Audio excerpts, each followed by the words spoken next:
Hi, and welcome to Amalthea's channel. If you happen to encounter my channel, congratulations. But maybe there's something that you can learn off of me. I wrote them down, so if you see me looking over here, it's because I'm really nervous and this is my first time on video. So if you could bear with me, that would be great. So what I wanted to say is that there's some stories that were never meant to be told out loud, not because they're shameful, but because they're sacred. And this channel isn't about the people who hurt you. This isn't about the blame, revenge, or even closure. It's about finding the light in the dark and choosing to walk towards it, even when it flickers. I used to think I had to spill every detail for people to understand me. But what I've learned is that God speaks in whispers, in pauses, and in metaphors. And not everything is holy is meant to be seen. This channel isn't about me, it's about what I've learned through pain, silence, and love. It's about the moments that changed me, even if no one noticed. So if you've ever felt forgotten, misunderstood, like the world moved on and left you behind, then this is a place for you. Because sometimes we're just busy surviving. So today, I wanted to talk about letting go of ego. So, first of all, what is ego? Ego is more of an inflated and often unhealthy sense of self worth, potentially leading to arrogance and a needing a constant validation. Okay? I'm flipping two pages because I wrote most of my things down. So, sometimes the hardest thing to let go of is not the past or the pain, not even the people, but the version of you that you've created to survive. So we've going on our lives, um, having this sense of ego where we're using it as like an armor and like a defense mechanism. So though, okay, going back to what I wrote. That version, the one who needed to be right and the one who needed to be seen, the one who needs to prove their worth, that was ego. Okay? So ego will tell you, don't let them win. Don't show weakness. Don't let anyone get close. But the truth is that ego is just a fear in disguise. It's the armor that we'll all wear when we don't feel safe being soft, being real, being us. Letting go of ego isn't weakness, it's freedom. It's finally saying, I don't have to perform anymore. I don't need to be the loudest. I'm okay not being understood, my bad. By everyone because peace isn't loud. It doesn't need an applause, it's humble. Letting go of ego is walking away from the war inside your head and coming back home to your soul. It's where the real power lives. So, you may say, like, how do you let go of ego? How do you let go of it? So, it's really hard. I'm gonna be honest. I didn't know that I was basing my whole life off of my own ego until I started catching my thoughts. That's the way that I would call it. Catch your thoughts. There's your thought, your main thought, and then there's a supporting thought behind it. So maybe you have a good thought, but behind it, there's a bad thought that always tries to sneak and slither its way in and try to put its little 2 cents about something negative, something bad.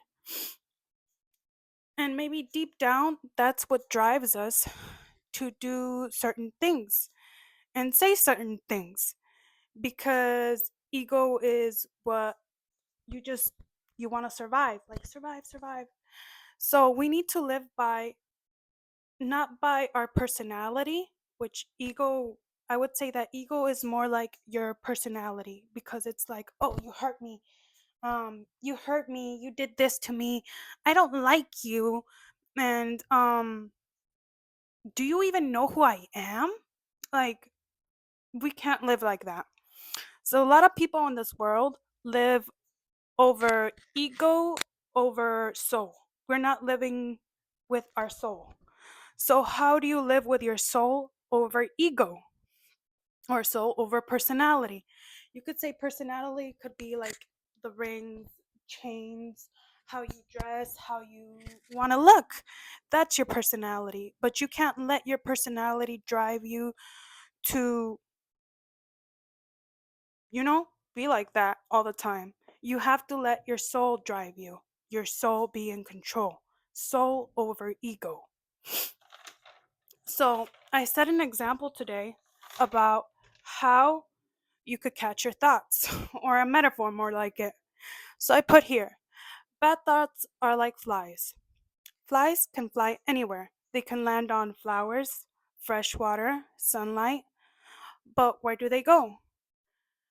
The garbage, the filth, the shit, um, they like to circle around it, just like some of your thoughts. You could be thinking about peace, about purpose, about truth, but instead you keep flying around the same lies, the same memories, and the same pain. Those flies could be the people, it could even be yourself, to be honest, because deep down, we're mad at ourselves too. So it's the flies represent us, people, things that have people that have done us wrong, and they're just circling around your mind like, caca, boo boo, doo doo, whatever. And what are they doing is just taking up your energy, taking up your time, taking up things that don't really matter, to be honest. And what's worse is that you're carrying a dirty diaper. Yeah, that's right. You're carrying a dirty diaper. And I would say that would be your baggage. And it burns, it stinks, it's heavy, it festers, and you want to get better in a better place. Somewhere greener, cleaner, softer, but no matter how far you go, it still smells the same because you never took it off, so you never let go. You kept carrying that diaper like it was part of you. I'm gonna say that God never called you to live like that. You've not meant to sit in your own pain forever. You're not weak for letting go. You're brave for choosing peace. The flies might still come, but when there's no shit for them to land on, they'll pass you by. So basically, what I'm hopefully you got my metaphor there about the flies and the shit, caca doo doo, and um, really start catching your thoughts about what you think of others, because no one here on earth is perfect. There was only one person that was perfect, and that was Jesus. Mm, and yeah, he's the only way, the truth and the light to being authentic, to being yourself. So keep on trying. It doesn't mean that you have to be perfect, because nobody is ever going to be perfect. Nobody is perfect. Don't, like I said before, the only one that's perfect is Jesus. So just keep trying no matter how many times you fail, how many times you scrape your knee, and it's a learning lesson in life. It's better to learn, to fail, to um yeah, to fail, because you're learning a lot more than a person that's just stuck in fear, with their mind telling them, no, you can't do it. No, you're not never gonna do it. You're never gonna do this. You're never gonna do that. You're not good enough. You're not worthy enough. Let me protect you in some sort of way. You need to start catching your thoughts. Start catching every single thought and start questioning it. Wait, wait, is that really how I feel? Is that really how I feel about myself? Hmm. No, I'm pretty good at this. I'm pretty good at that. So maybe you're not gonna be like that other person. You wanna know why? Because that person is that other person. You're never gonna be that other person. Be yourself. Be authentic. Speak your truth. Speak your light. And I promise everything's gonna be okay. Find Do the most righteous good, and you will be rewarded. You will be rewarded. And my closing thought would be that let God cleanse you, strip the ego, toss that diaper. Don't let the flies decide where your mind lives. And Jesus came to make all the things new, even you. So, thank you for coming to my channel, watching what I had to say, and I hope I continue to do this. And if you really do like what I said, please leave a comment down below. Um, Maybe I could get thoughts and ideas about it. Hit the subscribe button. Something I thought I would never say, but hit that or like button if you did like it or what I had to say. That would be great. But if you stayed here long enough to hear this message, I really thank you, and I hope that it helps you throughout your life and you're at peace. Thanks.